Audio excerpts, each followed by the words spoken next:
happy, following the blues. We love you, what more can we say? We have the tea. It's 7:30, ladies and gents, girls and boys. It is the Tilton Talk Show here on a Monday night, 3 to 9. Hope you're all right there in the cold. This show is sponsored by Ball Sports, principal sponsor of Birmingham City Football Club, along with the Garrison Coffee Company and M.A. Riley French Polishers. And, of course, in conjunction with our good friends at Sassy Blues and everybody else out there, everybody, every single one, every person. No win for the Blues this week, ladies and gents. Coventry tomorrow night. Are we looking at the abyss? No, I don't think so. I just think that, change a few things and we'll be all right. Tonight, ladies and gentlemen, we are joined by the one and only Mr. Alan Watton. Good evening. Who are ya?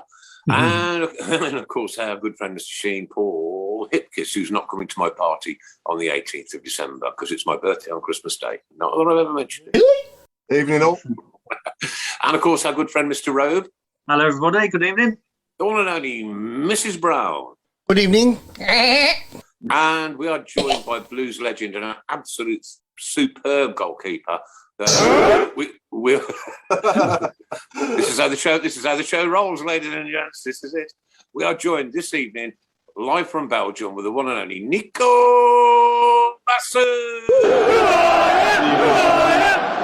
Nico. He hasn't changed an inch, has he? Not a bit. Look at him. Those youthful looks, eh, Chris? What would we do for some of that, Chris? Me and you. Are you looking at Alan Watton or me? Oh, Alan, sorry. Oh, right. Sorry, Nico, I was looking at Alan. I probably live closer to Nico than I do to you, Nico. Yeah, that's true, yeah. Right, ladies and gents, next 2 minutes, has Alan Watton got a doppelganger? Has Alan Watton got a doppelganger? Let's have that one. Right, okay, because we've not done it yet, so let's do it. All right, okay, so, we go down to Newell yesterday and some awful refereeing. When is this going to stop? Lee Bowyer has made himself voicefully known, and the costing us points week in, week out.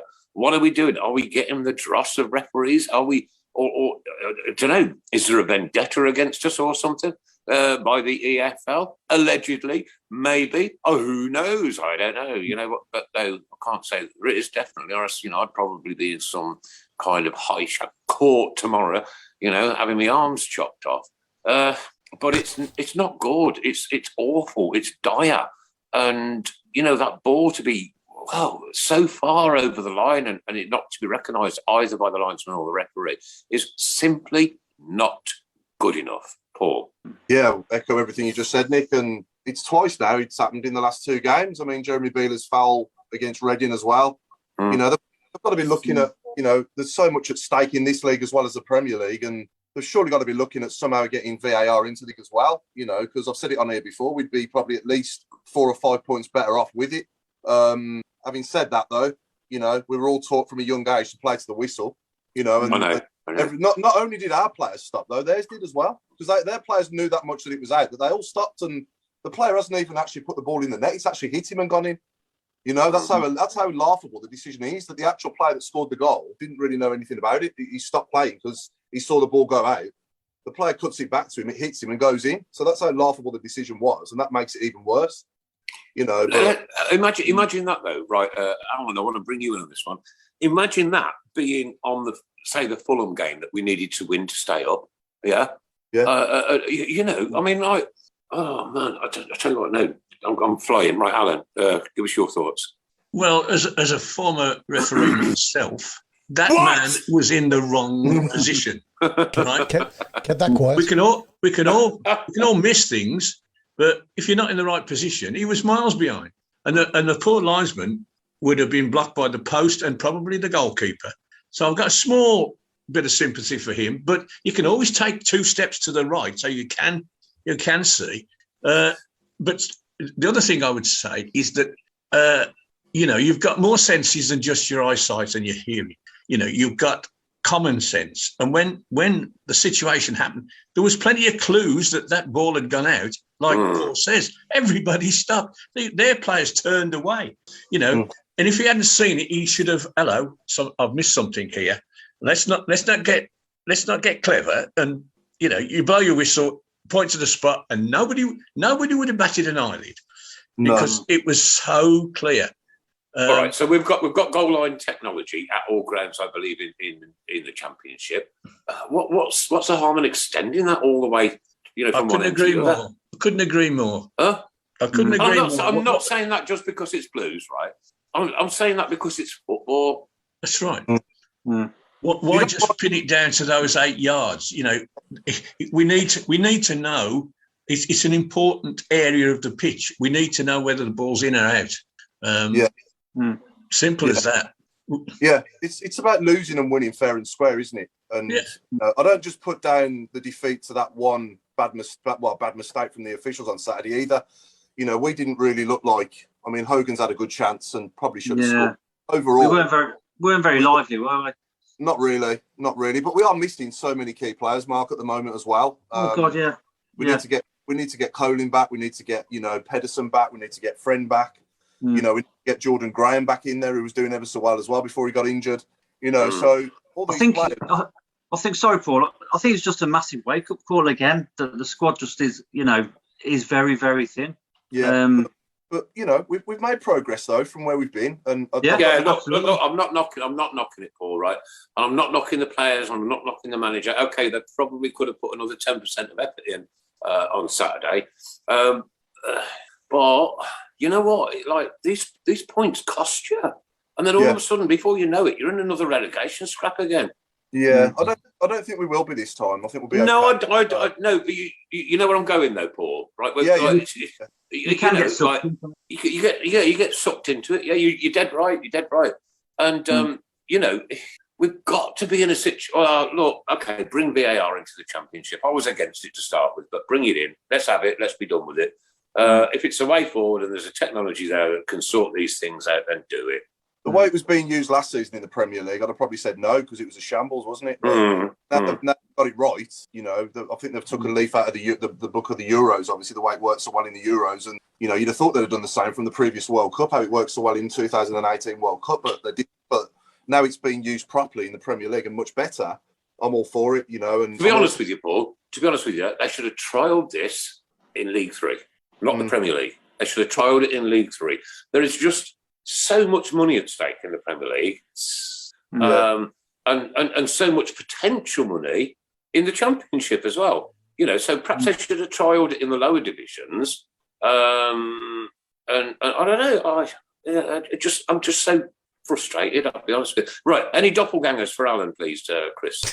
Not yet. No. No. Sorry, no. You got away with it, Alan. You got away with it.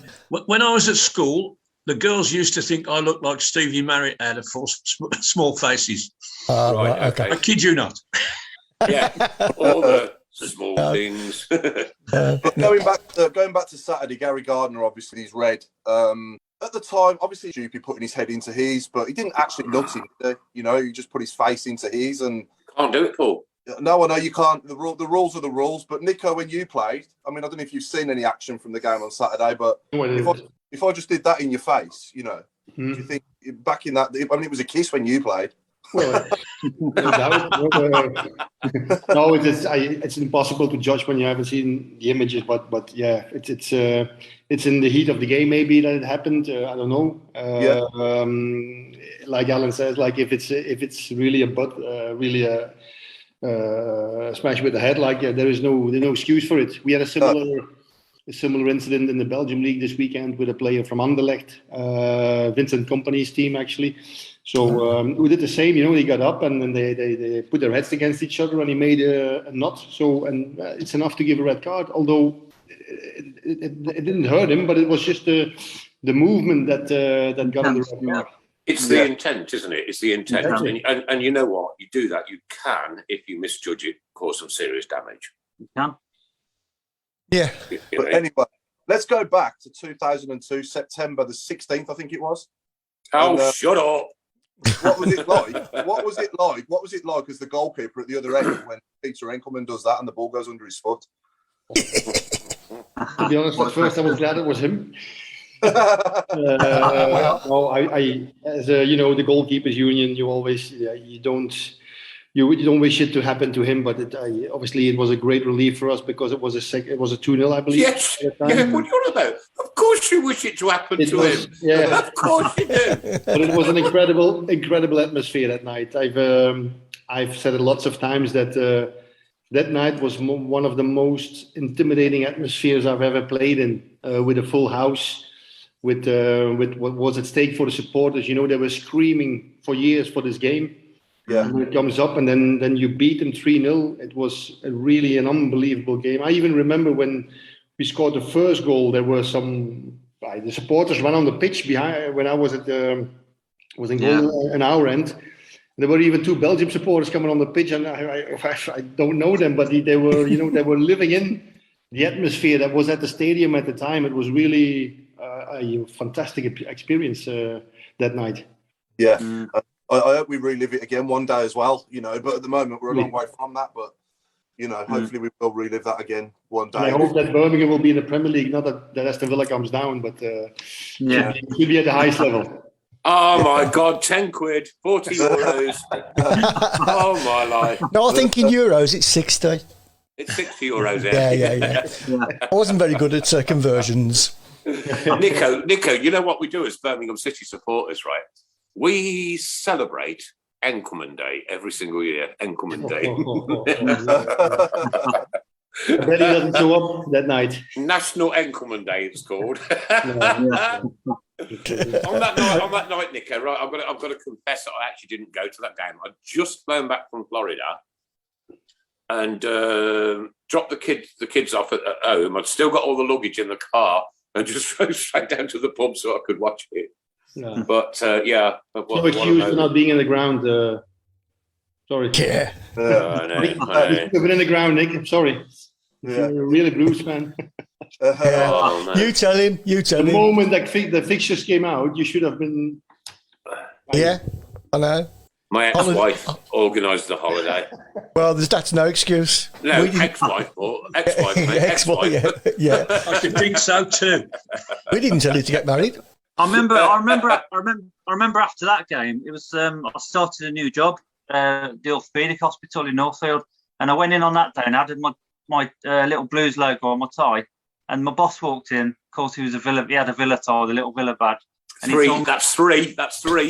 Sorry, but it was just funny because that day he had my first day and he had the right Humphrey Mill. Well, I was working at Betterware in Castle Vale at the time, and I was me and one other Blues fan there. Because over that way, they all support them, don't they? Yeah. And that was Paul. How many years ago was this, Paul? 19 years ago. 19 years ago. And do you know something, Nico? I'm still smiling today, kid. I promise you. You. Even though I wasn't in the ground. I still have the posters that came out because we also won at Villa Park as well. Where it says 3-0 and then 0-2. Still got that in my. Not in my bedroom, but in my house. Great memory. Brilliant. Yeah. They brought out a T-shirt as well. The double T-shirt. I've got still got mine, yeah. Correct. That was brilliant. Have you got it, Mark? I've got it somewhere. It's in one of my drawers somewhere. I know where every single Birmingham City shirt of mine is. I'll tell you what. I'll go to my museum and fetch whatever you want out now. Taking it back. I've even got a pot of Nico Vaesen's spit.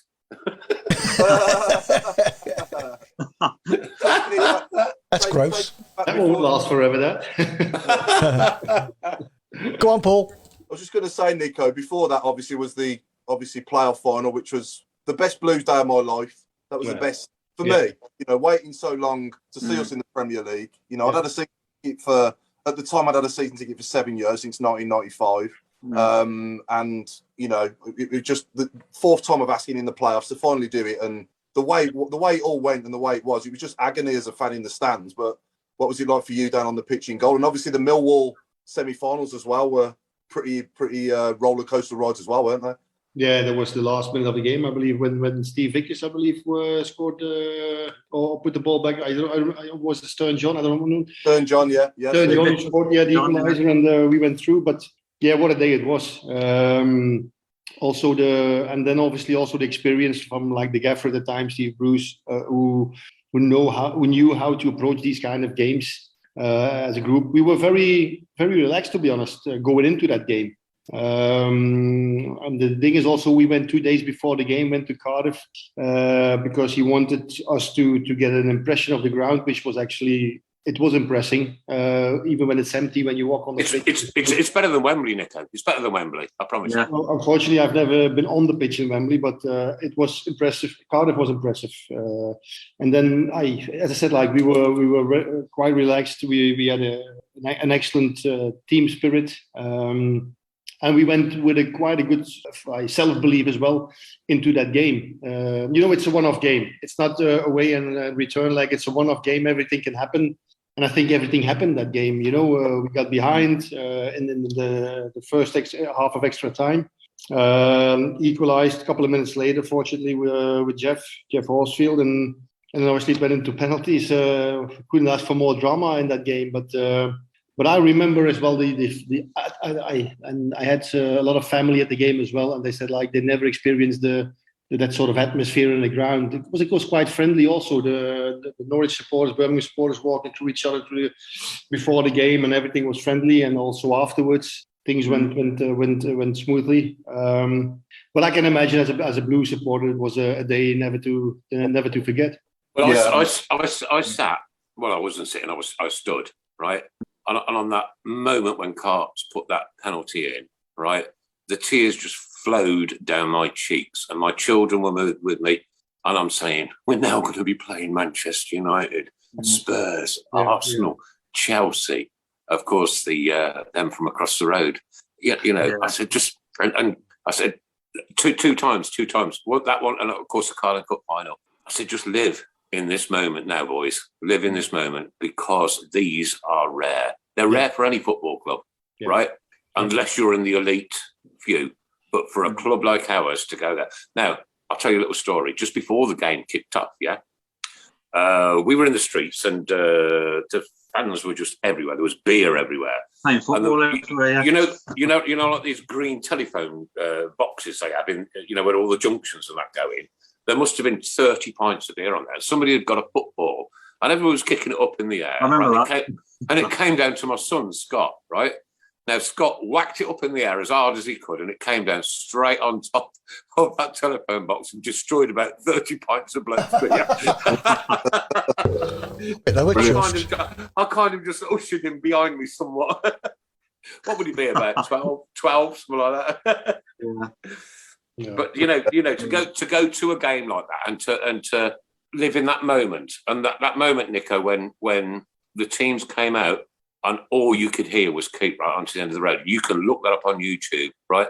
We drowned out the Scousers, right? Because they ain't got gobs like we got gobs, boy. Let me tell you. Oh, yeah. Ollie, that's a mouse, Nico, if you didn't know. It's what, sorry, dude? That's his mouse, if you didn't know. No. Yeah, that was the Worthington Cup, wasn't it? This is Norwich. Yeah, of course it was. Yeah. Oh man, that is a year after. Because you're the savant, Paul, amongst us, yeah, and you know me and my little old memory. It is fading and waning somewhat because I'm 60 on Christmas Day, ladies and gentlemen. I don't think I've mentioned that before. No. Have you still got your bucket under your table, Chris? I have. Right, because if you need to use it, it rhymes with Chris. Oh, right, okay. But no, going into that shootout, Nick, I'm not going to lie, we'd had previous experiences against Watford, Preston. Yeah. Liverpool, Liverpool. I was fearing the worst. I'm not going to lie to you. And obviously, yourself in goals was, as well as obviously all the other lads that put them in. Every single player scored, and yourself in goal, obviously putting off those saves was just, It was all in preparation as well. We had, I remember one great tip from Tommy Mooney, who had the experience with Watford before. Where the most important thing with a penalty shootout is, when you take a penalty, is the walk from the middle circle to the penalty spot. In that walk of, 30, 40 yards, a lot of stuff goes through your head, and you have to control your nerves and come across as being confident and all the rest of it. And we practiced on that. So you can practice penalties, and everybody sits around the 18-yard box and takes a penalty and goes in and blah. No, we sat in the middle circle on our training pitch, and we did the walk there and took the penalty as if it was a proper game. And we took that into the penalty shootout at Cardiff. Now, the game gave us and certainly me enough confidence to go in that shootout and being as I said, confident for the good outcome of it. I remember that I saved a penalty at Norwich too, and I think I saved the penalty from the same player actually, and yeah, it was, as I said, like I didn't have, as a goalkeeper you don't have anything to lose in a shootout, but obviously if you think like, oh, this is a big day for Birmingham City, they've already missed out on this 3-4 times, we have to do it now. If you think that way, then you put a pressure on yourself that you don't need at the time. So everybody who took the penalty was confident. I was pretty confident in goal, and it was actually in front of our supporters as well, which was also a big bonus for us. Don't underestimate that. But everything's done for us. Yeah, and it was about time, wasn't it? And we took some great penalties, didn't we? Those penalties were so sweet. Yeah. The lads who took them, they're fantastic. We've lost out so many times on penalties, like Stoke. Do you remember that one? Well, I think we only scored 1 out of 5. Liverpool, Liverpool, we didn't score any. Yeah. And wow. I mean, they're just days that you'll never forget. Yeah, sorry. I've had a really, really, really bad migraine all day, guys. Sorry. I get a little bit confused and I know. I know you've got a migraine. I've met her. Nico, that penalty save. Chris Browne, I love you, Chris Browne. Nico, that penalty save at Norwich. I mean, you don't know these things at the time, but you think back and think, how important was that? Stern John scored a wonderful goal, and then you saved a penalty, and we come away with 3 points. And we get into the playoffs by the odd point. That goes in.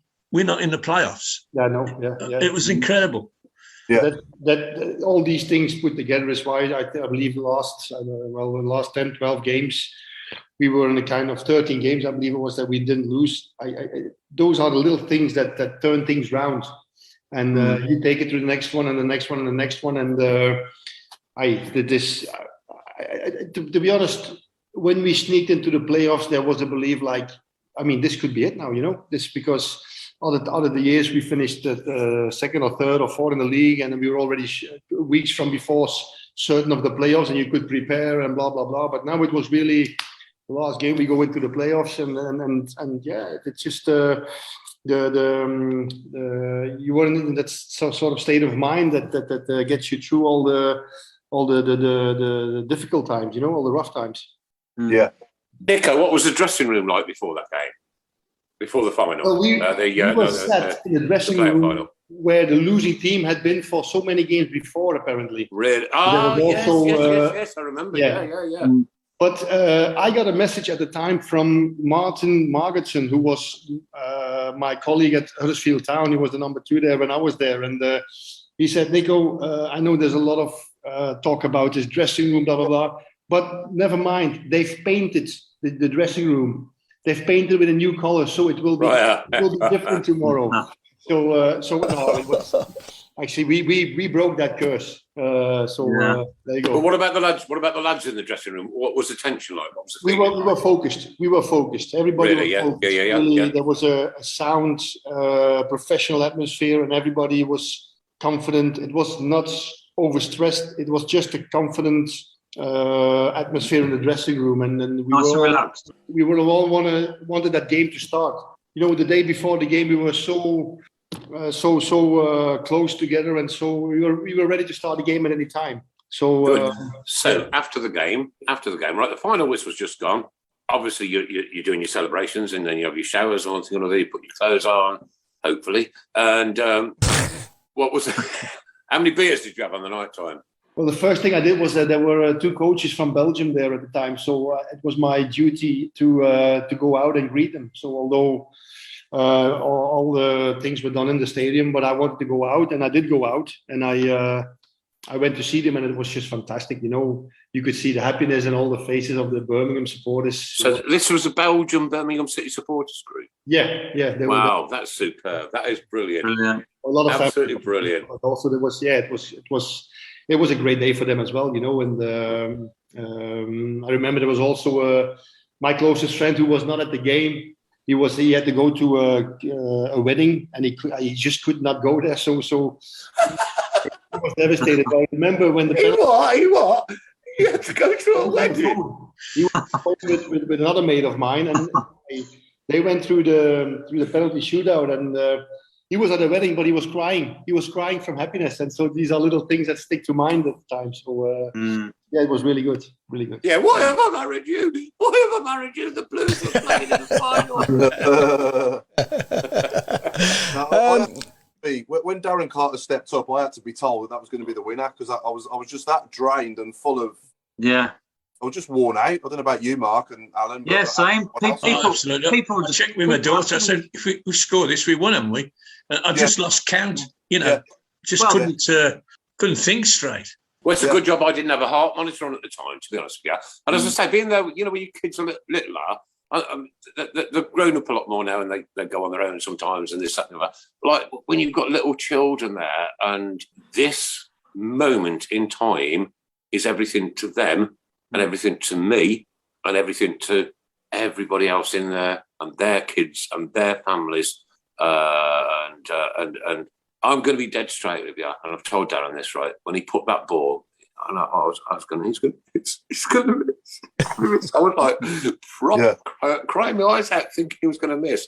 What are you doing, letting an 18-year-old take a penalty in a major tournament like this? Please don't do it, don't do it. Yeah. And then he slotted that goal. Well, he didn't slot it home, he belted it home. And the place just, I think Cardiff, on that day, showed up on the Richter scale, I'll be honest with you. It was so loud. It was unreal. It was like I've said it before, it's like a Brazilian game, because the roof was closed, it was boiling up.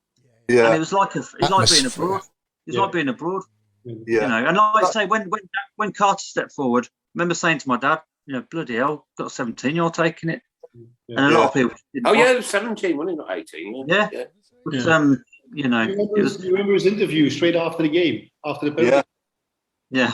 When he said like last year I was in the stand and I was gutted into tears, and this went through my mind when I stepped up, and that's what I mean with those little things that little things. Do you know what, guys? We all love Coach Carter. Well done, Coach Carter. Yeah. You're getting your new job with the ladies, and all the best, mate. We wish you we have to say. Because you know what? That Congrats, guy's a marvellously wonderful, lovely, lovely chap. Even with his Tom Ross hated Alice band in his Alice band, yeah. Come on, Coach.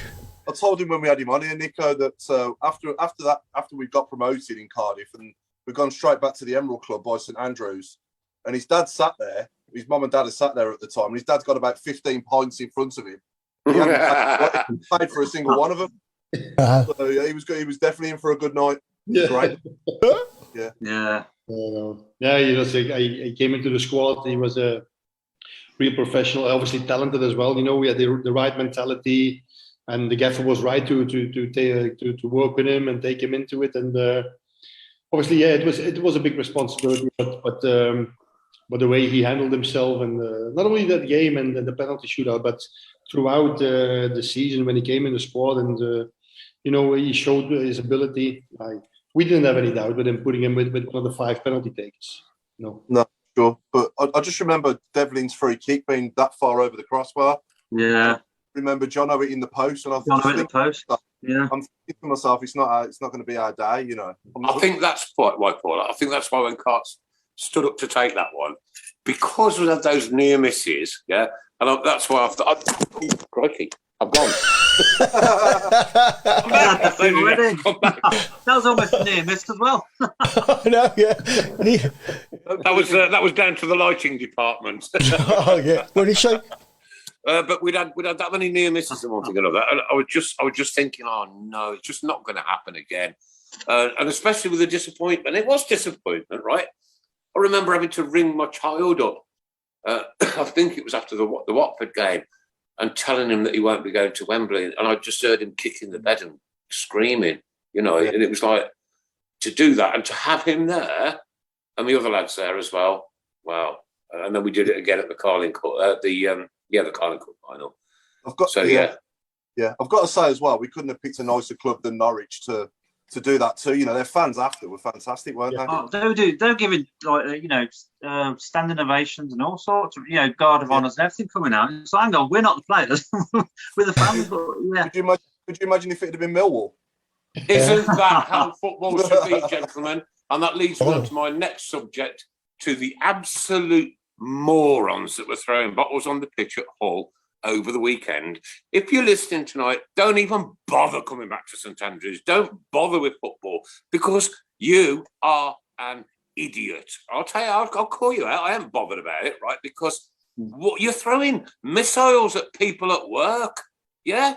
I'm a licensed alcoholic. If somebody threw something at me at work, right, then they wouldn't come back in that place. End of, right? And all the other pubs that we work in around town, they wouldn't get into them either. You're just idiots. Stop it. What about that French guy? Was it Poyet? They abandoned it, didn't they? Hit on the head with a bottle, and they abandoned the game. Stop it. This is no longer 1975, right? We are a civilized society. Get on with people, shake their hands, do what we did at Norwich, yeah? And just stop this mental stupidness. God, blimey. Unfortunately, there are a lot of people that still think we are. Still think we're what? We are in 1975. We ain't, though, Chris, are we? No. You know.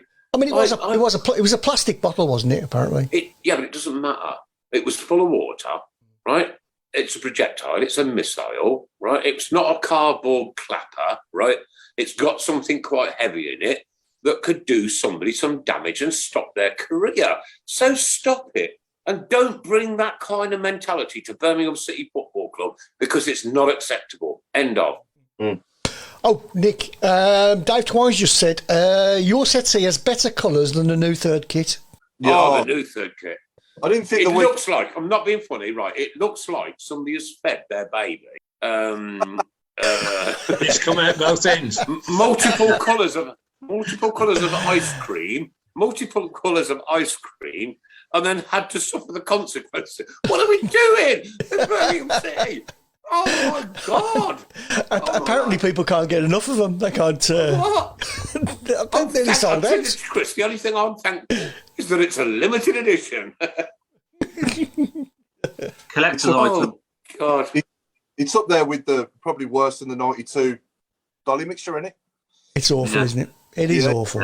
Yeah. You have to. Well, you just know, in 5 or 10 years, it'll be a big seller, won't it? Oh, crikey, yeah. Yeah, but I worry about the designers of these things. What's going through their heads? It's selling now. It's selling. It's. They've gone crazy over it. Yes, look, I loved the green one last year, right? Because that was associated with the NHS, yeah, and all the tremendous work those people not only did last year, but are going to have to do again this year. And I love the concept and the idea of that. But what the hell? I mean, it looks like Tigger's lifted his tail up, for Christ's sake. Maybe we're going into partnership with Frosties. Oh, mate. Nico, what was your favourite kit? My favourite kit? Oh, yeah. It certainly wasn't the Lonsdale one. Yeah, that one as well. Good question. Did you keep any, Nico? I've kept the most important ones, like the promotion game. Obviously, that one I kept, and I can't remember actually what brand it was. I think it was Mitre. Is that possible? Lecoq Sportif. Lecoq Sportif. Yeah, that's right. Yeah, Lecoq Sportif. Yeah, that was better than Lonsdale for sure. Yeah. Did you keep? Sorry, Nico. Did you keep any of the outfield ones apart from the goalkeeper tops? Did you get any outfield? I've got one of which at the time when the first year in the Premier League was Christophe Dugarry's. One of the few players that could communicate with him in the French language, and so I had quite a big connection with him. And I was just a fantastic player, How many of his shirts have you got? From the Blues? No, from Christophe Dugarry. Just one. Shame. I was going to ask you for the other one. Yeah. And then, euros and pounds. I have to make my calculation then. Yes, I'll tell you what, I'm sorry, but you still haven't got me back for saying them 2 words, mate. No. Zero chance. Is the third kid that then, or what does it look like then? It looks like well. All right, you know Tigger off Disney. Yeah. No. Similar to that. Yeah. Or Tony the Tiger, it's more like, isn't it? Yeah. As Did you Dave ever eat Twice Rice just said, Krispies when you were in England? Yeah. it's Yellow and pink. great. Yeah. It's great. It's We're not great. orange and green. No. Do you know what? Right. Okay. The gentleman that wrote our Tilton Talk Show theme song passed away just recently, right? And there was a competition on also many, many years ago to design the Birmingham City logo. Yeah? Yeah. Don't you think there should be a competition every year for the shirts? Yeah, I said that. You saw the logo. Yeah, no, I think that's a good. The thing is, when you have got a new product, you tend to do a bit of research beforehand, don't you, before you launch it? I like to launch it, Chris. I'm gonna say, yeah. The only people that wear them are the players, aren't they? So just do a poll every year, put 5 or 6 designs out there, and whichever one gets the most votes is the one we go for. You know, and just get the players and the fans to do the votes. That's what I'd do. No, get the fans to do the votes. Nothing to do with the players. We'll tell you what kit to wear. Don't worry. Yeah, it's got to be the fans. Are gonna, Yeah, absolutely. I agree. so they've got to sell them to. Okay, ladies and gentlemen, girls and boys, it's come up that time of year called Christmas. I'm not going to mention my birthday. But annually, I have a fire extinguisher in my house, which I have had for donkey's years, and it's now made into a money box. And all my change goes into there every single night of the week, right? And I can tell you it's quite full, right? And it's got one of the old brass handles on the top and the spout out, and it's from an old pub in Wolverhampton somewhere, from a brewery. I will be counting that. What date is it this week? What date is it? Yeah, we will be counting that next Sunday night. Next Sunday night, I will photograph it as I've done every single year. And the person that guesses the closest without going over will win a nice little prize. A nice little thing, gents. And going to tip it all over the table. It'll probably take a couple 3 hours. And we'll announce the amount of money that's in there on Monday night show after next week, okay? And it's just a bit of fun, but it's something that I genuinely... Oh, thank you. What was that? A drum roll. Did anyone else hear that, or was it just me? Sure. And it's just a bit of fun. It's something I do every year. It's 3 or 4 years now, Chris, perhaps. Yeah. It's got to be 4 years. Yeah. And we have a bit of fun. You get a lot of comments on it. But please listen to the rules. Number 1, you can only have 1 go. If I see somebody there with 2 goes, I will delete both of your goes. End of. Right? Number 2, the cut-off time will be the cut-off time, whatever we decide it to be. Okay? Please don't message after the cut-off time because you'll be deleted at all. Right? And number 3, the rules are, and somebody, I think a couple of years ago, Chris, was 6 pence over on about 670 quid. Yeah. Yeah, and unfortunately you lost. You went out, do you remember that? You went over by about 6 or 7 p. Well, sorry, you gone over. So what do people win? I don't know. Have you got any prizes left? Oh, What about some kit? Force people to have the third kit. What, the away kit? Yeah. I had a couple of good live questions coming in for you, Nico. Jason McDonough's asking you, what's the best advice Nico got during his playing career, and what advice would he give? Advice to who? To young players, or Yeah, or probably he means goalkeepers in general, like in today's game. And what was the best piece of advice you got in your career as well? the best piece of advice? Obviously, I hope everybody is fortunate from a young age to have a good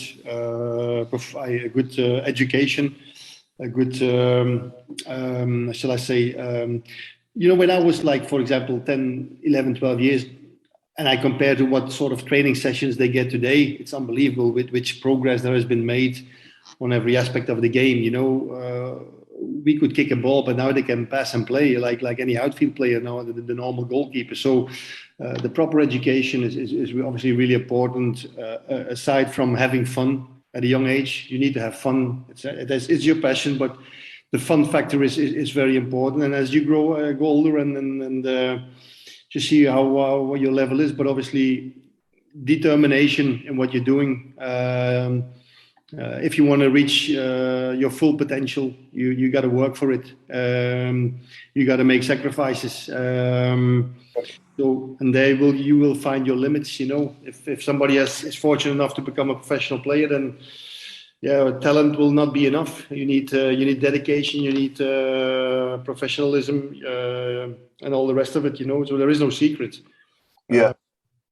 But as you go, and you know, there are always ups and downs. But when you progress in your ups and you keep your lows down, then you will get the best out of yourself. Yeah, no, absolutely. And the best piece of advice you got when you played, would you say? Oh, the best advice my father always said to me, like, listen, you do what you want, whether you go play basketball or football, but and if you get rejected or you know you don't make it through to the next phase, I'm okay with that. If it's on the condition that you're not talented enough.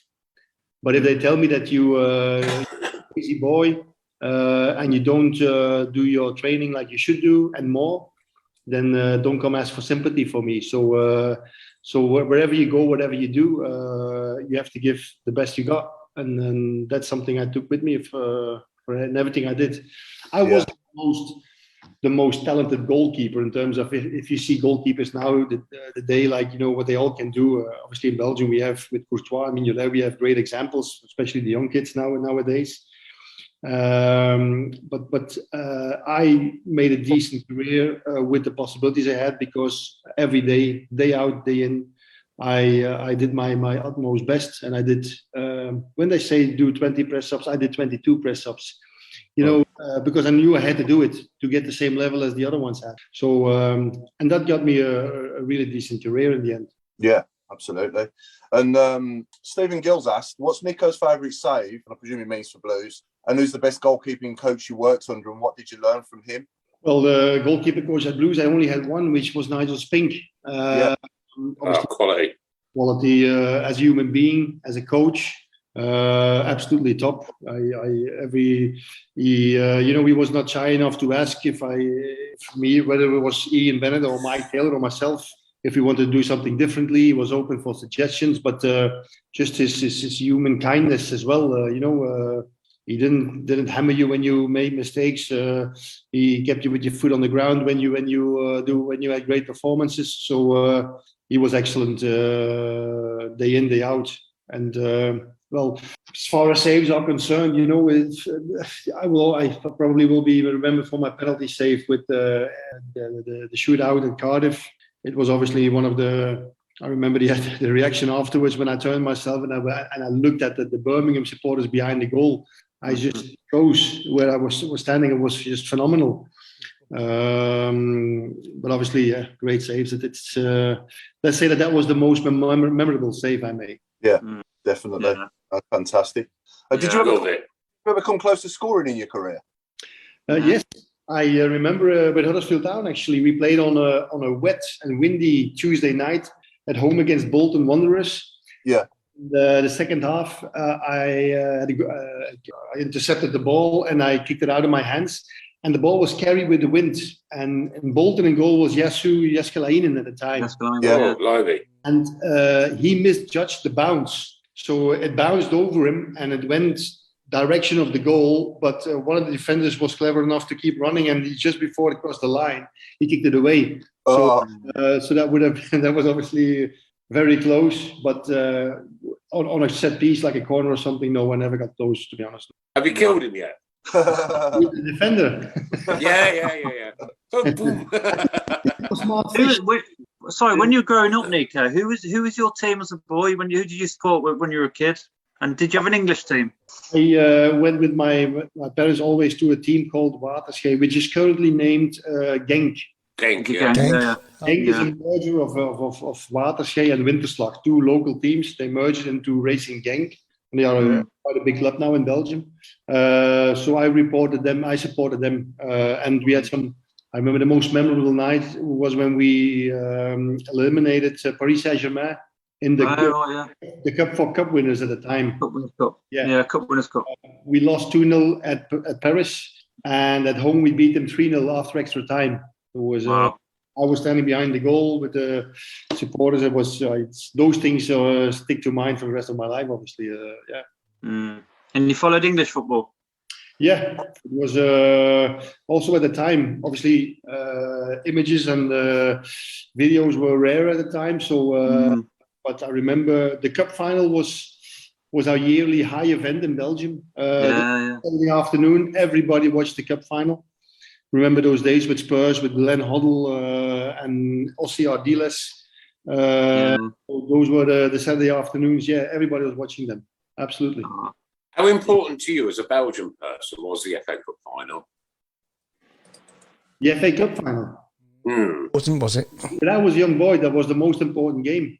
Now, listen, right? Same for us. we now, here in England, right, when I was a child, that FA Cup final was everything. The man in his white coat on his bit of scaffolding, winding the supporters up, getting them to sing, and the magic of those days was just incredible. And as a child, the second you knew the two teams that were in that cup final, you were rooting for one of them. Yeah. Picked a team, didn't you? You picked a team. You were rooting for one of them. And the whole day from Tiswas onwards would be about the cup final. And the week before would be about the cup final. On the news, they would be travelling around, interviewing people, looking at the towns, the towns with all the flags and banners out and everything. And now it's just a filthy, wishy-washy, money-making, horrible day. And do you know what? For the FA Cup to sell its soul, for Manchester United to turn around and say they didn't want to play in it, you know what? That they should have shut that football club down there and then end of, because Manchester United destroyed the FA Cup final. They were the catalyst that destroyed the FA Cup final. And now, you know what? It's played at 5 o'clock. Is it something on it? I don't know. Yeah. And you probably get a 10-minute, a 2-minute mention on the night before on the news. Absolute, utter disgrace to take away something from our childhood, Chris, you and me, right? Yeah. And that was it was all encompassing. It was the piece of resistance of football. Doesn't matter whether your team had just been relegated, promoted, or what. A couple of weeks later, that FA Cup final took place, and I tell you what, your whole family were rooted to that TV. Now, I'd probably go shopping in Dunelm for some pillowcases and sheets. And I think it is basically. It's because they don't need us. I know. I think these obviously the so-called bigger clubs now are more interested in finishing fourth in the league than winning a trophy, like in this country. They want Champions League, yeah. Champions League. What are people's thoughts on changing it up a bit? And you're more of a champion, in my opinion, if you win the FA Cup or the League Cup and finishing fourth in the league. I've honestly, Paul, I've honestly had the privilege, when I went to Liverpool, I've had the privilege with my eldest son, Adam. 2 Neanderthals came up the stairs with the FA Cup. And I says, mate, please, let us hold it. He says, oh, no sponsors. I said, dude, don't do sponsors. I've got Birmingham City tattooed on my arm. I'm never likely to see it again. And he gave me the FA, and I've got a photograph on my phone, Paul, with me and my son with the FA Cup sitting on his head. You know what? That is what the FA Cup is all about. It's about. I mean, it was everything to us. It really was. And I don't know whether you younger people really understand what was involved in the FA Cup final as we were kids. Growing up with. We're now in the 70s. You know what I mean? Well, it started at 10 o'clock in the morning, wouldn't it? And it'd be on until 6 o'clock. Well, it would start, Paul. It would literally start the time that those two teams were announced as winners. And it would start then, and it would be on the news every day. And, we'd be at school. I was at junior school. After school, would be supporting, well, this was one, I remember, Sunderland. The other half, Leeds, yeah? And we would mass brawl and everything. It was brilliant. It just needs to be reborn. And that's my suggestion. That's the first thing I'd do. If you won the FA... Nico, Paul, Nico used to have his family sit around the TV to watch the FA Cup final. This is in Belgium. It's got nothing to do with English football. And yet around the world, this influence, this massive influence of one trophy was so immense. And, it enthralled everybody. Everybody was interested in the FA. And then the parade afterwards. Oh, my God, blimey. The losing team would have 40,000, 50,000 people on the streets. Huh? Yeah. That's what it was all about. It was all about the working man, right, and his game of football. And now that we've gone to the prawn sandwich era and, boxes and this, that and the other, to me, I don't know if football's almost done for. I'll be honest with you. Like, now more I love, mate, than standing on the terraces in the Cop, the Tilton. And I know health and safety and all that. What do you think? What do you think of that, Nico? If you finish fourth in the league or third in the league, you're less of, because they call it the Champions League. You're less of a champion. How are you a champion if you come fourth? Exactly. So if you win the FA Cup or you win the League Cup, in my opinion, you're more of a champion, aren't you, than finishing third or fourth in the league? I think you win a cup. You win exactly. When you're fourth, obviously, and you go into the Champions League, probably money-wise, it's better for the club. Yeah. But winning a trophy, and especially the FA Cup, is as to me, and I'm obviously maybe from an older generation, but there's much more meaning than finishing fourth or fifth in the league. Absolutely. Yeah. Sorry, Paul. Going back to the FA Cup, Nico, as a player, I mean, as fans, we look forward to the draw. I still get excited about it. Did you, as a player, ever see the draw? Yeah. I never failed to watch the draw, Mark, as a child. It was brilliant. It was everything. The FA Cup, like from when it came into, like the likes of Kidderman Showers, when they knocked us out. Well, I remember the dreams of perhaps even a Sunday League team could get to, a decent kind of stadium. You know what I mean? Yeah. And you'd be sitting there waiting. Birmingham City, you want Liverpool away or Liverpool at home or Man United at home or Man United away. And then you draw Kidderminster Harriers and we get beat. Yeah, that's right, in front of 6,500. Yeah. I was there. Nico, I was there, by the way. I was there. Just before we go on, I must mention the competitions. We've got a competition running on our Facebook group page for the England shirt, but also there's a chance to win 2 exclusive tickets to see Barry Fry and Mark Ward, and that's coming up on the 3rd of December. Now, I want somebody to video that, Chris, right? And I want to run a Tilton Talk competition on how many swear words are in that show. Now, it's a very easy competition to win these 2 tickets. All you've got to do is to share this stream. So share this stream. Even after the stream's finished, you can still share it. And then I will do a draw later in the week, probably Thursday, Friday. And 2 lucky winners are going to win a ticket each to go and see Barry Fry and Mark Ward on the 3rd of December. Very good. There you go. That Paul, that is 15 days before my party. We better get on to the 1 to 11, haven't we, Chris? Oh, crikey, yeah. Oh, okay. Crikey, where's time going, man? It's 25 Yeah. Do you want to? What do you want to do first, Paul? So, Nico, we've asked you to pick your strongest 11, haven't we, from the players that you played with for us? Yeah. So no pressure. Everyone's watching. and I'll tell you what else, Nico, right? You watch text messages, emails, and your social media tonight after this. Yeah. All those people you thought were friends. Obviously, the players I play with, obviously, the most of them, obviously, when we played Premier League football, although, I'm still very fan of the group that we won promotion with, especially also the first season when we, saved ourselves quite comfortably in the Premier League the first season. Yeah. My goalkeeper would be Mike Taylor, sorry. Brilliant. Good choice. Not only a fantastic colleague, a great person, but also, in my opinion, a very, very good goalkeeping. After I did my cruise ship, they brought him into the club. I to be honest, I never saw him as my competitor or anything. Obviously, you try and do your best to play, and but I could live at the time with Mike being in goal because he was excellent, and he's played some.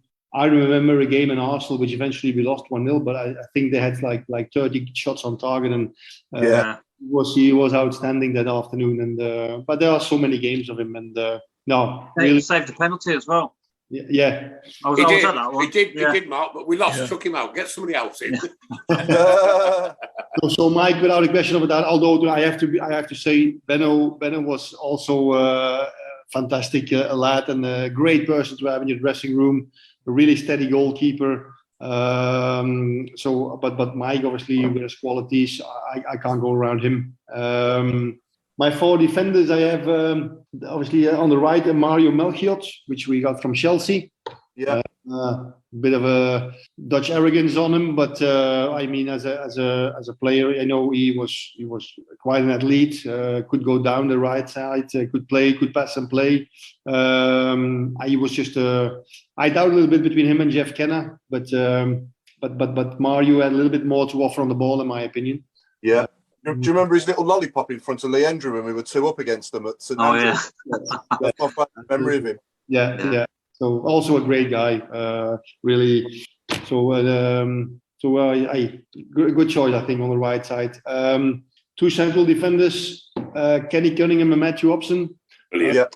Kenny Cunningham didn't look like your rough, all challenging, winning central defender, but he was clever. He great professional as well. You know, you could come in the training. He was there first, last one to leave. You know, very dedicated. Never looked like, you know, the one who's gonna give you 50 yards balls on the chest or stuff like that. But he did his job. And Matthew Upson, obviously big and strong, great left foot, strong in the challenges. You know, coming from Arsenal, you know, made it to the national team as well. So yeah, he was quality for Birmingham City. Definitely, he was quality. He's the best centre half I've ever seen at St Andrews in my time. Yeah, I agree. I also very dedicated. I know he had 1 or 2 bad injuries, but the way he did his rehab and everything was you know, you could see this boy. He was very dedicated, and he, combined with his quality, he was a great player for Birmingham City. Absolutely. Yeah. Left, I chose for Jamie Clapham. Jamie was maybe sort of a 6.5 every game. Never there. Also never there. You could argue there that for example, we talked about Martin Granger before we started the show. Martin was very dedicated. He was a pit bull on the pitch, and obviously, I think Jamie is a bit more fine-tuned player in that respect. Martin's listening. Martin's listening. He's coming. He's got his train coming through the tunnel right now, mate. So yeah, we have to make choices in there. Oh, bless. The Premier League, it was like he was my choice on the left back. Then the centre of the midfield, I chose for Robbie Savage and Muzzy Izzet. Robbie, because he could not only talk, but he could also run. So yeah. Great guy. We've had him on the show, and you know what? He's him in your team. He wasn't really well liked before he came on the show, right? And the plaudits and the love that was showed for him after he came on and spoke frankly and honestly to all the Birmingham City supporters. And hopefully Paul Devlin will be listening tonight, because I think that they're going to arrange him to come on the pitch at half time one day soon, hopefully. Yeah. What he's doing at Macclesfield as well. I watched the programme recently. The documentary. Yeah. Oh, unbelievable. Oh, did you see that goal yesterday, Paul? What was that? No? From the halfway line, the Macclesfield player. Oh, I saw that. Yeah. Oh, Yeah, the Macclesfield goal. Yeah. Right, okay, right. I'm not gonna really interrupt, but like before I forget this, you know what I'm like, mate. I'm sorry, but the Crew man of the match on Saturday was 17-year-old, right? And instead of getting a bottle of champagne, you got a bag of crisps and some Jaffa cakes. Yeah. I saw that. Sorry, Nico.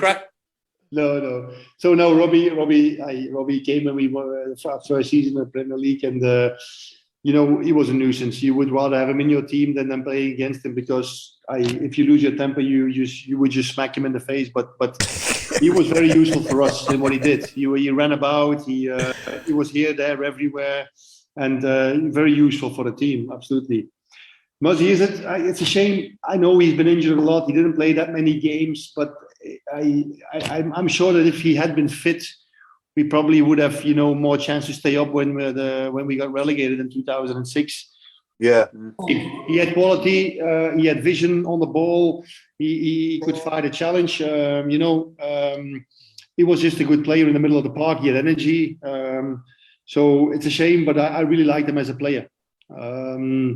That's summer that he signed in 2004. We'd signed Heskey, Gronkia, Is It? Yeah. I was pinching myself. I was thinking this is like some sort of a Galactico era. Yeah. It was unbelievable, really, when you look back.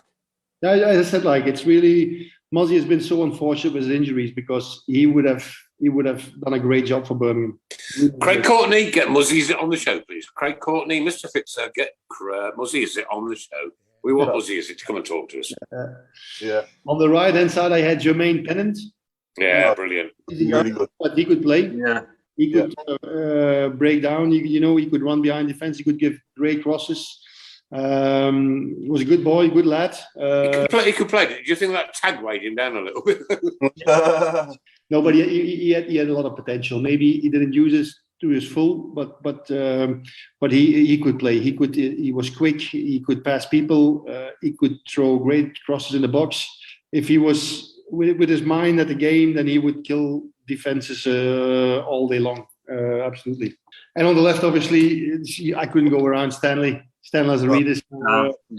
What a legend he is. One of my closest friends as well at my time in Blues, and I hear him now and again from far Perth in Australia. Stanley was a great character. Special style as well with his long stride. Great lad in the dressing room as well. Could also make a difference on his day.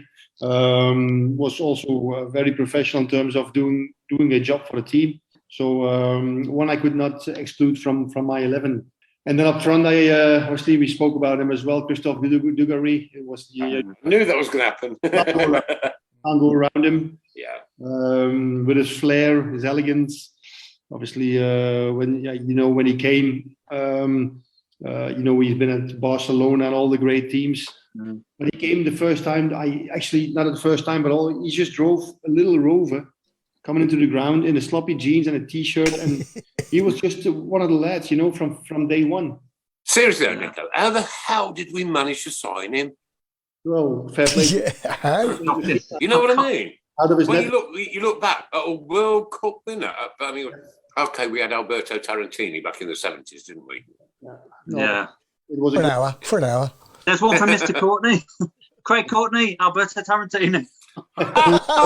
Craig Courtney, I will buy your beer all night long if you get Alberto Tarantini on the show. I doubt he's got all that hair now. He's still around. Heskey, I can't go around him as well. Obviously, I lived next door to him. I lived at my time of Blues. I lived in Meriden. He was my neighbour, or I was his neighbour. But what a great guy, Meriden, yeah.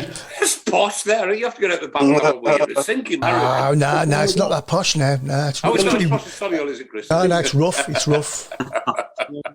The Bull's Head, the centre of England. Yeah, centre of England. Yeah, I know. Yeah. So, I used to go fishing down at Packington. Yeah, Packington. Yeah. I mean, just off the A45, but the old fly fishing. Isn't that where people went dogging? Oh no, Chris Browne! I don't believe you've done that, Chris Browne. No, taking the dogs for a walk and that. Yeah, right. Alan, I'll tell you a real true story, and I don't know whether I should or not, right? But oh my God, Twitter, brilliant. Twitter's brilliant. Yeah. Right, okay. There was a certain player from across the road called Stan Collymore, and there was like a Birmingham City competition to get Stan Collymore to block you. I think he's blocked over 1 million people, right? Mm-hmm. And he was bragging about how he was going to go to that ground down there, and they were playing Liverpool, and he would be commentating this and the other. And I just wrote on Twitter, will they let you dog in? I've got my man. Hey! Did we get to the end? Sorry. No, we didn't. Gary. So who's we do, Gary? Where are we? Yeah, go on. Who's up front with do, Gary? Sorry, I didn't catch that. Emil Heskey. Emil Heskey. Oh, Emil Heskey. Emil Sorry. Heskey. Yes. Oh, you was his neighbour in Meriden. Sorry. Yeah. So obviously, 2 meters tall and 1 meter large. So he was a big fella, but oh so nice. But he was strong up front. He was our target man. But he run, he chased. I wouldn't say he was the most technically finished player, but he had a certain work rate as well. And then I always say, like, when there is somebody alongside him who could run around him and play off him, both of them would terrorize defenses. So. That would have been the dream, wouldn't it, to keep Forsell fully fit and at his best? Yeah, Kel Forsell, yeah. Him and Heskey would have been. Absolutely. We would have been top 10, wouldn't we? Really. Another example of a player just like Muzzy. Mikael had his injuries, and I never been able to. He scored some goals for us. Don't get me wrong, but he could have scored a lot more if I think he had a severe knee problem that came up every now and again, and that hampered him in his because he could have gone further. He was a prolific goal. Absolutely. And the captain? The captain would be he was also my captain at Blues. It was Kenny Cunningham. Kenny Cunningham, great player. Every game I played, he was captain. He was. He had a certain leadership on him, although you wouldn't tell it when you saw him. But he had a natural leadership around him, and when he said something in the dressing room, people would listen. Yeah. Even Robbie Savage would shut up and then listen to what he had to say. Oh, that's something. Savage don't know how to shut up. So it shows you what sort of personality that Kenny Cunningham was. Yeah.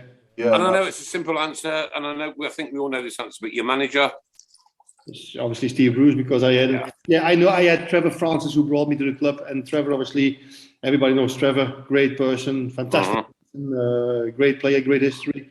But obviously I had Steve for the further 3.5 years. We won promotion, played in the Premier League with him. I had him before at Huddersfield Town as well. And I always had a special relationship with him. So, You know what, Nico, the absolute truth is, and this is I'm sure from every Birmingham City supporter listening to this tonight, is that had Steve Bruce not have made that exodus across the city, we would be asking for a statue. Well, because Steve also played for Birmingham City. Yes, he did. Yeah. I was in Mallorca. Right? Cool, you did a lot of travelling, don't you? Well, it's a little village just up the road. You're always somewhere else when all the big decisions are made. And I was genuinely in Mallorca. And Steve Bruce had signed for us. And the other lad from Chelsea with the gold tooth, what was his name? Paul Furlong. Yeah. Like, what's going on here? I need to Nick, don't go away again. Well, hang on. Every time I go away, we sign good players. Yeah, I was thinking that.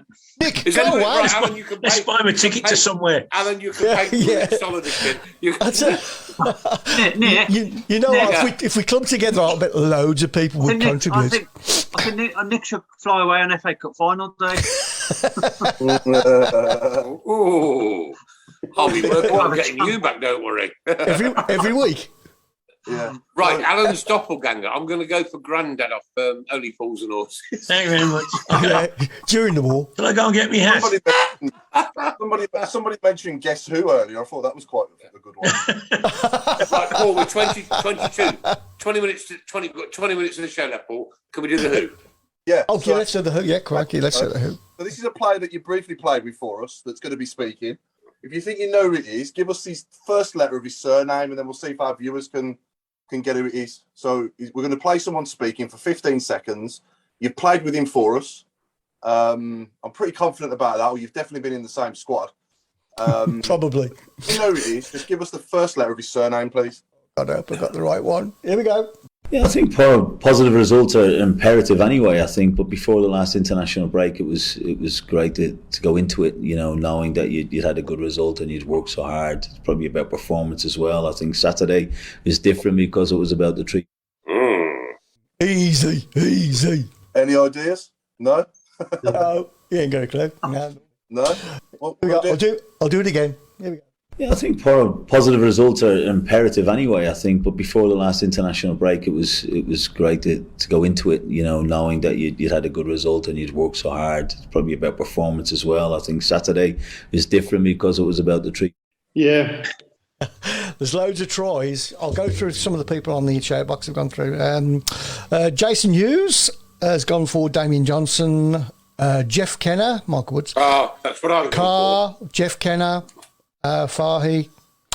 Jeff Kenner seems very popular. I was thinking about Jeff Kenner, but I'm not sure about. He's got the same sort of accent, but the voice, I don't know. It could be him, but it's not Jeff Kenner. There's a twang in there, isn't there? Can you put it on one more time? Yeah, of course. Yeah. Yeah, I think positive results are imperative anyway. I think, but before the last international break, it was great to go into it, knowing that you'd had a good result and you'd worked so hard. It's probably about performance as well. I think Saturday is different because it was about the treat. So after Trevor Francis, I'm going to say, oh yes, dear me. You know what year he played with me? Yeah, first season that he came to us. So it was just after Trevor left. In between Trevor and Steve Bruce, we had quite a long period, didn't we, while Steve Bruce was doing his garden. And we had him on loan for a period of time. I'll give you a clue. He played the same position as Jeff Kenner. I think, Paul, I might even have this one. I have never got one right in all the years. If you've got it right, I'm buying your beer all week. You're buying my beer all week? Yeah, if you've got it right. You only get one go, though. Go on. Have you got are you mortgaging this? Alan, what are you thinking? I'm going to go right now. I'm going to go right. And I don't know because I don't know. I'm going to go Keith Farley. No, it's not Keith Farley. Oh, thank God for that. I think it was after Nico, Keith Farley. He was signed by Alex McLeish, wasn't it? Well, I don't know. Do I ain't got a memory? I can remember us loaning him right back. Yeah. Got to say, somebody's got it, and I think Anthony Bailey deserves a prize for that. A present. A present. Let's not be talking birthday paper. I know who it is. I just can't get his name. I see him in front of me. I know it now. What does he look like? Lightly coloured. Yeah. He's got 2 arms, 2 legs, and a head, and a body. He's tall. He's got football boots on, Chris. He's got football boots on. Yeah. Okay. I'm going to say yes, of course, but okay. One of these people is the winner, right? John McCarthy, Keith Farley, Forsell, Colin Doyle, Kelly, Forsell, Curtis, Fleming. Yeah. One of them. Well, we know it's not Keith Farley, right? Sorry, it's all right. I'm having back spasms. Ow. Well, get her off it. Okay, should we give the answer? Yeah, I think you got it now, haven't you, Nico? Just nodded, didn't you? Go on, Nico. Yeah, Kelly. No. Kelly? No. It's Curtis Fleming. Curtis Fleming. Yeah. Sorry about that. Okay, no, I wouldn't have. Short spell, wasn't it? It was like 3 or 6 months. It wasn't long. It wasn't long. Yeah, of course. Well, about having 4 right backs on loan. We had Peter Atherton, Curtis Fleming, and then, I think we started the season with Jerry Gill, didn't we? Jerry Gill, obviously. Jerry Gill, yeah. Hang on, Paul.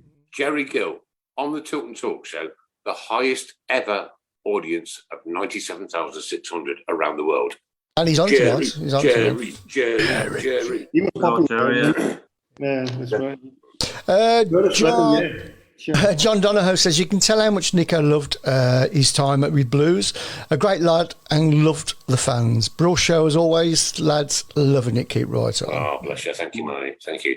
And that's the reason we do it, Chris, is for people like that and people out there that, you know what, Nico, we, all through COVID, we carried these shows going on Zoom just so that we could keep Birmingham City fans connected. And we should have had a BAFTA by now. Huh? A BAFTA. should have had a bath. Oh, I was going to say I should have had a bath. Mr. Sheen, come on, Mr. Sheen, sorry. We're into the last 15 minutes, ladies and gentlemen. And Paul's had a marvellous suggestion for tonight's 15 minutes. What we do now, Nico, is we word associate something with football. And this, if it doesn't make me cry, doesn't make me happy. Off you go, Paul. So this week, it's anything to do with ice cream or desserts. And football. Oh, Ice cream and Ice desserts. Desserts, yeah, and football. Ice cream nuts. Yeah. He's I'm going for no. I'm going to do the first one, Chris. Right? on then. Ice cream, hot chocolate. Oh, I'll kick us off. I'll kick us off with Guy Moosey. oh yeah. Oh, no, No, it's- sorry, Paul. Paul, I want to correct you there, mate. You didn't kick us off. I'm losing my voice again. Don't kick us off. is Alan getting ready to fly around the world all in one day in December? You got to think about that. You got to think about it. I didn't hear that, Chris. Sorry. Actually, can I say a doppelganger? Oh, around the world in then. 80 days. Yeah. I was going to say Alan's got a touch of Richard Attenborough, Yeah. A young one. and also Nico. You remind Spike me of Milligan. No, Spike Milligan. He is Spike Milligan. Nico looks nothing like Spike Milligan. No. I was Oh, going to God, say. you mad. I was going to say Nico reminds me of Everybody Loves Raymond, Ray Romano. Oh, I love that show. Yeah, It's I love Spike that, Milligan. yeah. Hey, it's on my screen. That is Spike Milligan. I promise you. I'll tell you Spike what. Milligan is buried about a mile from my house. Really? Bexhill. Oh, right, Yeah, okay. And his epitaph is I told you I was ill. exactly right. It's Yeah, not, that's It's right. not a myth. It's actually there. We've Yeah, seen it it. is there. It is there. Yeah. I told you I was ill. Lionel Eaton Messi. That's the good one. Nico Lionel what? Lionel Eaton Messi. Eaton Messi. Okay, Yeah. right. He wouldn't know. He doesn't eat posh food. Did- Nico Boca Glory Klassen. Whoa! Jelly Adibola ice cream. Bruce Grobble Ball.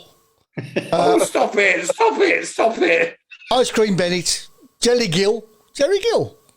Jelly. Oh, Jelly Ben Gill. and Jerry. Jelly Gill. That's a Gill, good one. Spotted Julian Dix. Who did that? I need an Peter Taylor. That's good. Oh, yeah. Who did it? Peter Taylor. He does it every week. I know, yeah. Pat Rice Pudding. Oh, yeah, good one. Nico definitely like the captain from the film Titanic. Stand back or I'll shoot you like the dogs that you are. While we're on that subject, what's your favourite film, Nico? My favourite film, dear me. Don't say Titanic. No, it's got Probably after this, Charlie and the Chocolate Factory. anything, no. So no. It's I don't have really a favourite film. No, Right, I'll help you out, Nico. Right, my missus said to me last night, "Oh, she said I want to watch 50 Shades of Grey." So I took a photograph of her head. Oh, I'm glad you said head. no. No. And what's your favourite sport other than football? Well, you know what's very popular in Belgium at the minute? I used to play tennis after I stopped playing football, but now padel. How do you guys? Yeah, paddle tennis. Yeah. It's become more and more popular in Belgium now. Actually, Okay, explain the rules to me quickly. it's actually sort of a mix between squash and tennis. You know, the pitch is quite. No, Nico, right, you can't have a mixture of squash and tennis. Squash has got a wall, tennis has got a net. The ball comes back. Well, you have both. It goes right round. I've seen it, yeah. It goes right the way round, yeah. You have walls which you can use, and you have a net in the middle. Same, but it needs more technique and less movement. I like that bit. Let's move it. You could play it, yeah, exactly. No, he couldn't. No. Nico, I'm 60 on Christmas Day. I don't think I've ever mentioned it before, but I'm sick. Like me and Sport are done. Hold your racket, you can. Oh, God. Sorry, I'm losing my voice again now. I've spoken far too much tonight, to be honest with you. Jan Mulby Roly Poly. That's got a nice ring to it, though. Yeah. Declan Rice Pudding. Lots of choc ice. Stephen Kelly's ice cream. Nico Boca Glory. Yeah, I like that. That's clever. Troy Fuldini. That's crap. Harry Redknapp's Roly Poly. Umberto Solero.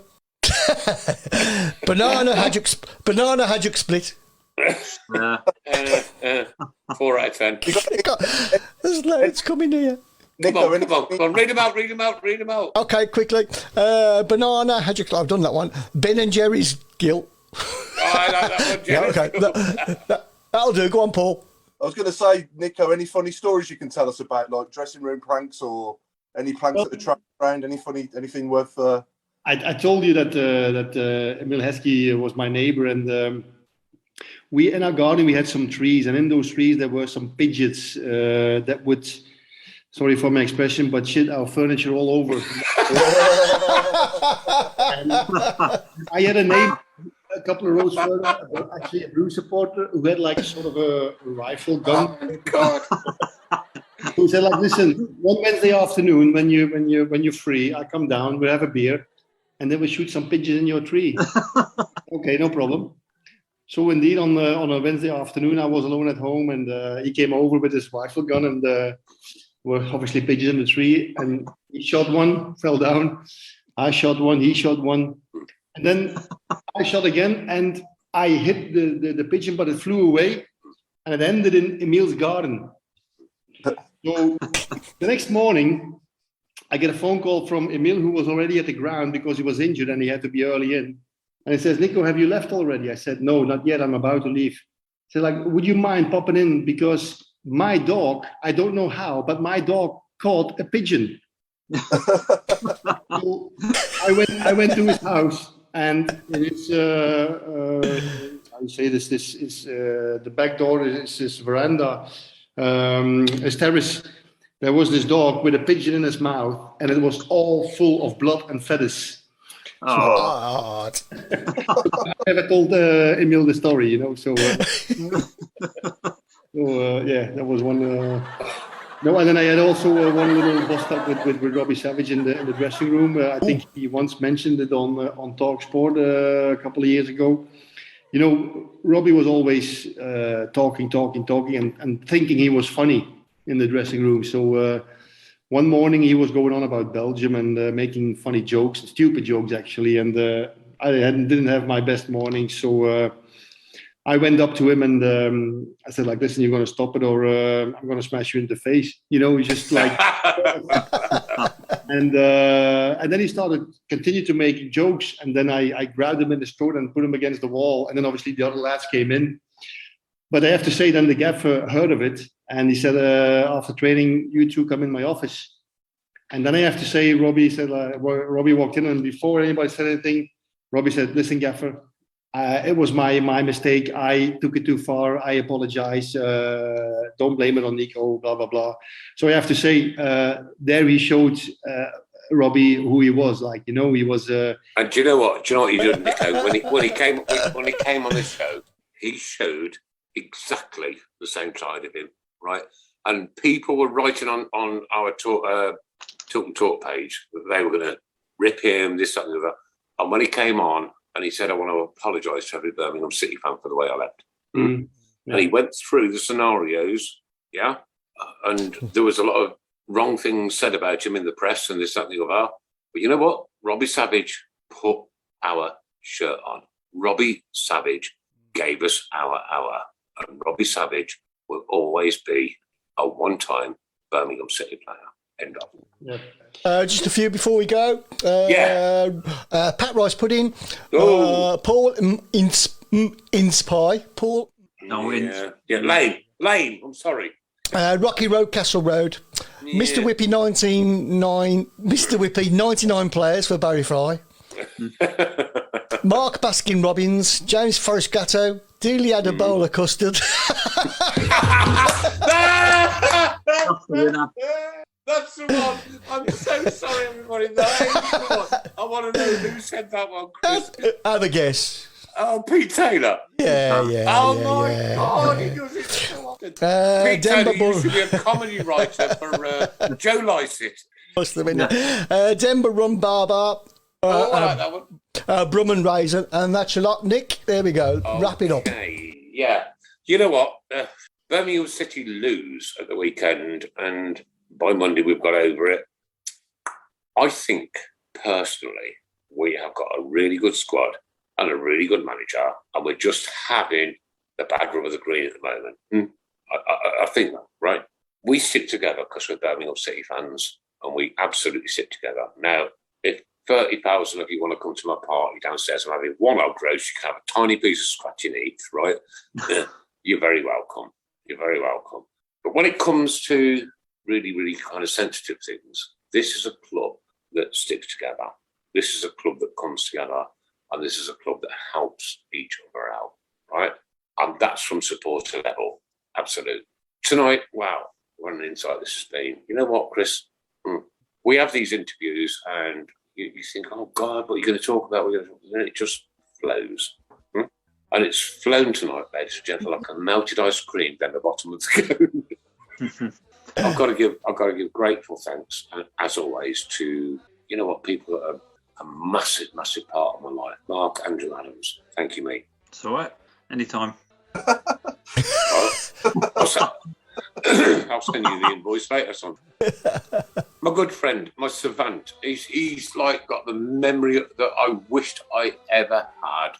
I have no idea how you do it, mate. I really don't, but I admire you for it. The one and only Mr. Sheen. Paul Hipkiss. Who are you? Good night, all. 3 points tomorrow night. Oh, hang on. No, sorry, Paul. Dixon of Dock Green used to say that back in the 60s. We wouldn't remember that. Oh, YouTube it later, mate. Good night, all. From a good friend right down south, Alan Watton. Good night, all. God bless you. He is definitely granddad of only fools and horses, isn't he? He really is. You just need, right, bleach that beard for next week, and I need it a bit whiter on your ink. Okay. More Uncle Al. One of the nicest people I've ever known in my life, right? And I've been with you now for 11 years, and I'm 60 Christmas Day, and if you don't come to my party on the 18th of November, I will not be sending you any crackling in the post. My friend, my beautiful friend, I love him to bits, Chris Browne. And that's why. But tonight, ladies and gentlemen, from me, good night, God bless, take care. This has been the Tilton Talk Show, sponsored by Horse Sports, and, of course, the Garrison Coffee Company, and... Go on, you can do it, Nick. Money, French Polisher! Well done. But tonight belongs to a... You know, I can't use hero in the right sense sometimes. Everybody probably knows why.